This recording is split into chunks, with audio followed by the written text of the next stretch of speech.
নদীমাতৃক দেশ আমাদের বাংলাদেশ।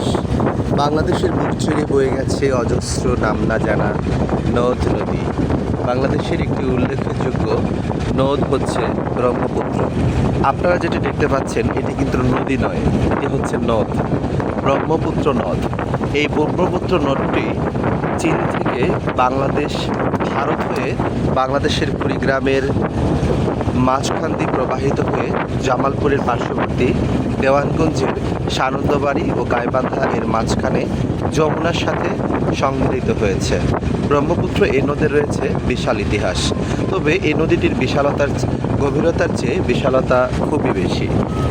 এই নদীটিতে রয়েছে নানা প্রজাতির মাছ।